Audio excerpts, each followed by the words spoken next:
Who are your must own players for double game week 28? Who are your best differentials for double game week 28? And who must you sell before double game week 28? Let's start off by talking about your must own players for double game week 28. Let's get the boring, obvious one out the way. We know it's this guy right here. I feel like if you don't own him, you're asking for a red arrow.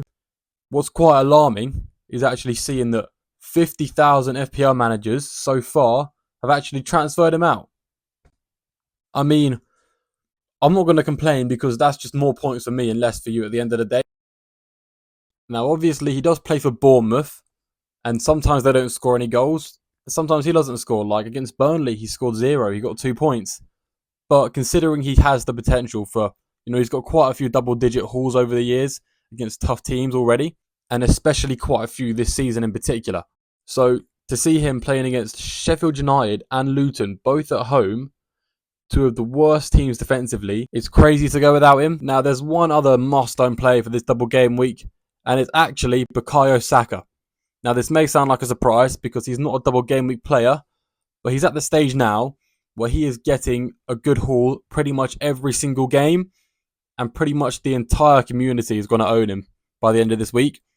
If you're one of those players that is going without Saka, you're going to be massively in the mud. Because even if you get some great differential returns, Saka could easily pull up with a 15-pointer and just ruin everything that's gone so well with your team. So, yeah, guys, make sure you're getting him in now. I know most of you probably already have him. But if you don't, make sure you do get him in. Earlier this season, I made a mistake by being way too stubborn to get Cole Palmer. And he absolutely punished me for it time and time again. So don't be like me. Buy Saka, get him in. He is a must-have player, probably for the rest of the season.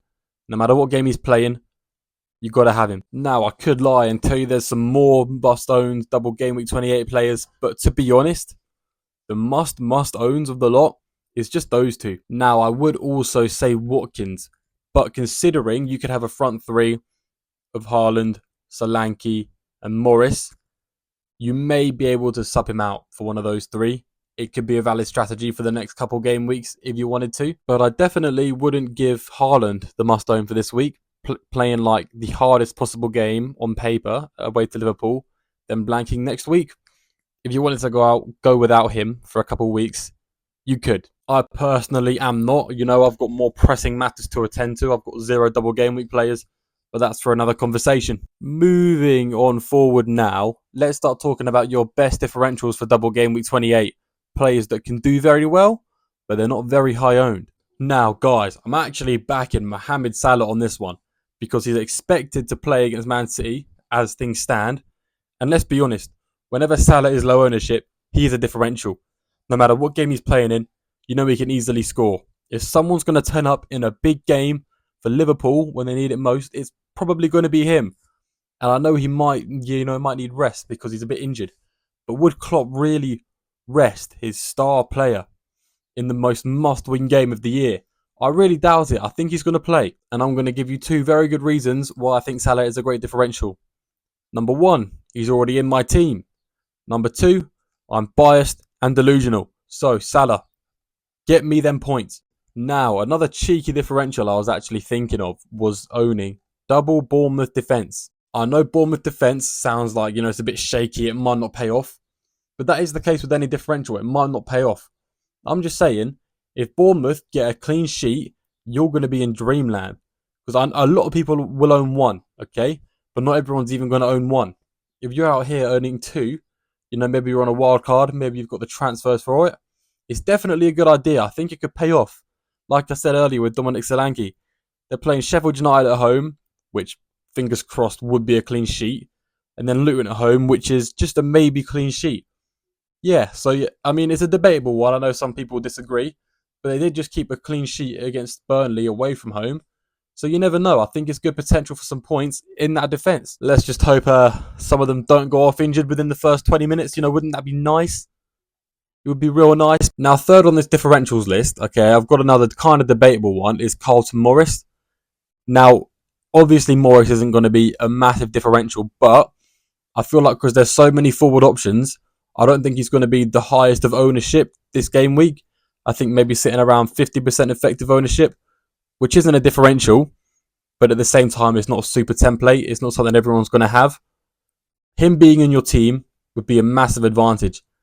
I'm actually not going to be able to get him in my team unless I take a -8. I don't think, and I'll have to sell Watkins or Haaland, which I don't want to do. So I'm personally not going there, and a lot of people are going to have that same thought process as me. So if you're in the position to bring him in, easily without hits, and I definitely recommend it. I think it's a good idea. But once again, you'd have to sacrifice another absolute powerhouse in your front line. Last but not least, we're going to be moving on to the people you must sell, the people that just aren't worth having anymore. And guys, it's been a long time coming, but a lot of our teams need a Man City clear out. There are 2 good Man City assets on this game. One is named Haaland, and the other one is named Foden. Everyone else, I think it might be time to bin off. Okay? Kevin De Bruyne, when he plays, he can do wondrous things. He can get a lot of points. But for 10 million, just to be sat on the bench for 50% of games, and then even, blank when he does start, it's just not worth it. You could do so much more with that money.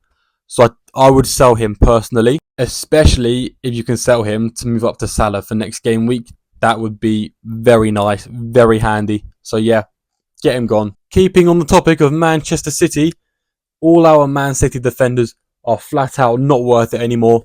Okay, pretty much every single one of them comes with rotation risk. When one of them looks like the most nailed player on the planet, that's when they get thrown out. You see, Ruben Diaz and John Stones have started so many games in a row. Just wait until one of those two just gets benched for a few games. It's going to happen. On top of that, the fixture run is not easy. It's 3 hard games and 1 black, if I remember correctly. I think I do.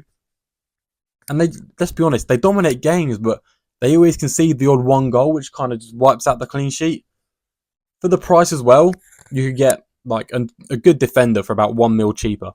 I think it's better off if you switch down to a Luton or a Bournemouth defender this game week, especially because they have a double. Or maybe even switch to a double up on the Arsenal defence. If I didn't own Saka, I would triple up on the Arsenal defence. Like, it's just a cheat code at this point, saying that I haven't even doubled up on the Arsenal defence, so I need to do that first. But I just never find the time to. I'll have to take a -4 that I don't want to take. But yeah, guys, those are my thoughts, my opinions on this game week. So let me know if you disagree. Let me know if you do agree. Make sure that all 0 of you that made it this far smash like and hit subscribe. Thank you very much, guys. Have a good day.